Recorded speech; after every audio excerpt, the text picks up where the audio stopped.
오늘은 만남을 소중히 여기자, 이런 주제를 가지고 여러분과 함께 하겠습니다. 여러분, 인생은 만남입니다. 요즘은 카톡이나 이메일을 주고받으면서 직접 대면하지 않고도 비즈니스는 얼마든지 할 수 있습니다. 물론 일상적 대화까지도 할 수 있지만 직접 만나는 대인 관계를 떠나서는 우리의 삶을 생각할 수 없습니다. 우리들이라는 사회 공동체를 떠나서는 내가 있을 수 없고 내가 있을 수 없습니다.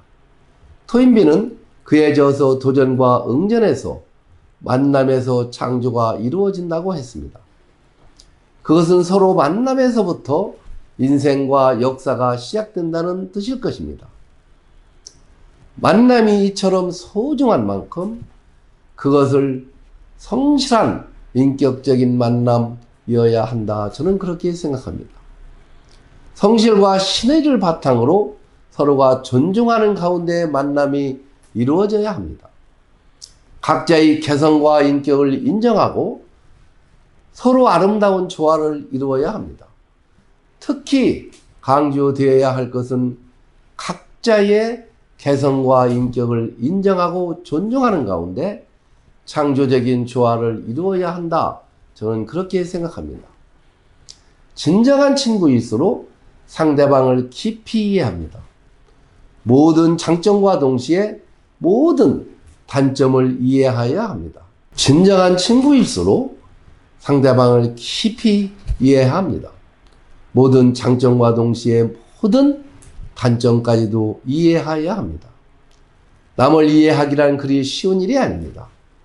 남을 이해하려면 남의 입장에서 생각해야 상호 존중심이 생깁니다. 우리는 너그러운 마음과 넓은 아량으로 친구나 동료를 이해하도록 힘써야 합니다. 인간은 누구나 다 허물이 있고 결점이 있습니다. 이 세상에 완전한 사람은 아무도 없습니다. 우리는 친구를 대할 때 모든 것이 다 갖추어져 있기를 바라면 안 됩니다.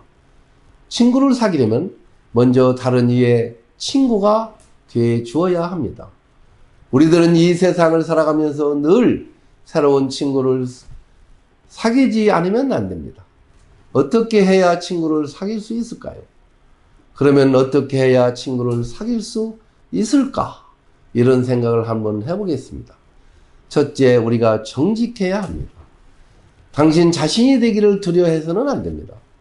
남에게 자신을 폭넓게 개방해야 합니다.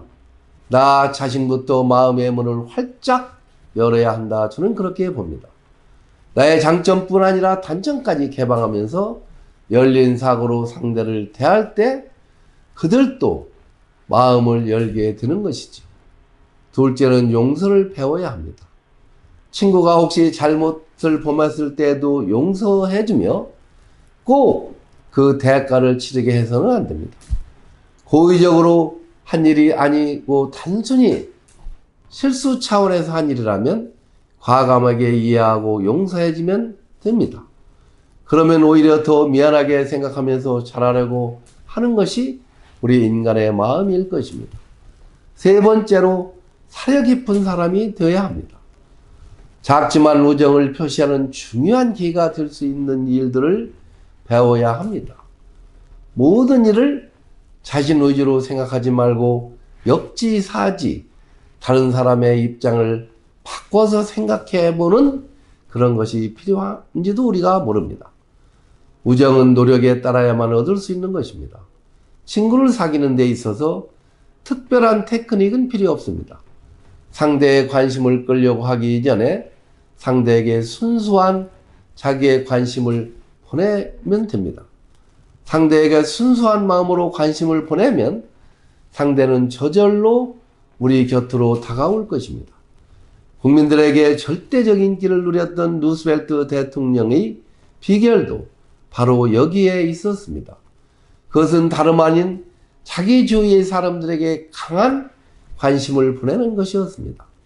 루스벨트는 말단 사관에게부터 장관에 이르기까지 모든 사람들에게 자상하고 다정다감하게 관심을 표명했습니다. 루즈벨트가 어느 날 후임인 태프트 대통령 부재 중에 백악관을 방문한 일이 있었습니다. 그는 재임 중에 근무하고 있던 사관들의 이름까지 다 잊지 않고 기억하고 있었으므로 일일이 그들의 이름을 부르며 친절히 인사를 나누어 주었다고 합니다. 조리실에서 일하는 앨리스를 만나자 루스벨트는 그녀에게 이렇게 물었다고 합니다. 아직도 옥수수 빵을 굽고 있겠지? 네, 그렇지만 저희들만 먹고 있습니다. 2층에 근무하시는 분들은 아무도 드시질 않거든요. 이렇게 앨리스가 답하자 그 루스벨트는 큰 소리로 말했습니다. 아직 이 빵 맛을 모르고 있군. 그래, 대통령을 만나면 내가 꼭 얘기해 주지. 앨리스가 접시에 담아 내놓은 옥수수 빵을 맛있게 먹은 그는 사무실 향해 걸어갔습니다. 정원사나 청수부를 만나도 이전과 다름없이 다정다감한 정이 넘치는 말로 그들의 이름을 불러가며 대화를 나누었다고 합니다. 사관들은 오랫동안 그 당시의 일을 생각해내고 모두들 흐뭇해하며 감격하였다고 합니다. 특히 아이크 후보라는 사나이는 기쁨에 찬 나머지 눈물을 글썽이며 이렇게 말했다고 합니다.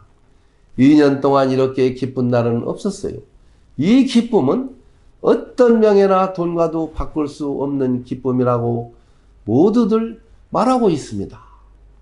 이렇게 말했다고 합니다. 많은 사람을 사귀고 사람들에게 인기를 누리는 매력은 물질적 배품도 아니요 높은 지위도 아닙니다. 그것은 진심에서 우러나오는 마음으로 상대에게 관심을 가지는 것입니다. 정보화 시대입니다. 모두들 컴퓨터 앞에 있습니다. 핸드폰 앞에 있습니다. 컴퓨터를 이용하여 대화하고 영화 보고 또 핸드폰을 이용하여 대화하고 영화 보고 작업하고 컴퓨터가 친구인 이 세상에서 살고 있습니다. 그러나 진실한 친구가 더욱 절실하게 필요한 이 시대라고 저는 생각합니다. 저희 경우는 함께 근무하면서 근무 시간 이후에 회식 자리에서는 될 수 있으면 사생활 등 개인적인 얘기를 많이 나누어 왔습니다. 왜냐하면 개인적 얘기를 해야 서로를 깊이 이해하게 됩니다. 인간은 기계적이지 않습니다. 따뜻한 가슴과 감성이 있는 복잡한 것이기 때문에 서로 끈끈한 인간관계를 형성할 때 일의 성과도 극대화할 수 있는 것입니다. 오늘 함께 일하거나 옆에 있는 사람들에게 잘해주는 일도 중요하지만 가끔씩 예전에 인연을 맺었던 사람들한테 안부 전화나 문자, 이메일 등으로 소식을 전하는 것도 우리를 다져나가는데 매우 중요하다고 저는 생각합니다. 제 초등학교 동창 중 한 명은 잊을만 하면 한 번씩 전화를 하면서 안부를 묻고 살아가는 이야기를 합니다. 학창 시절에는 그렇게 친한 관계가 아니었는데 지금은 전화가 없으면 궁금할 정도로 친해졌습니다. 가끔씩 전화를 하는 것이 관계를 좋게 만들고 친한 친구로 발전시키는 것을 저는 이 친구를 통해서 알게 됐습니다. 친구가 되려면 먼저 친구가 되어주라는 말을 기억하면서 우리 모두 행복하게 살아갑시다. 오늘 또 제가 쓴 시 한 편을 낭송해 드리겠습니다. 길황선만 인생을 살다가 길을 잃으면 고향을 찾아 뒷동산에 올라가 소꿉장난하던 시절에 내가 잘하던 일이 무엇인지 생각해보자. 가장 잘할 수 있었던 것, 가장 흥미를 느꼈던 일이 무엇인지를 되찾아보자. 그 일이 바로 천직임을, 가장 잘할 수 있는 일을 하며 사는 것이 행복임을. 감사합니다. 오늘도 제 영상을 끝까지 시청해 주시는 모든 분들께 고맙다는 말씀을 드리고 좋아요와 구독과 댓글을 많이 달아주시는 찐팬 여러분들께 특히 고마움을 전합니다. 감사합니다.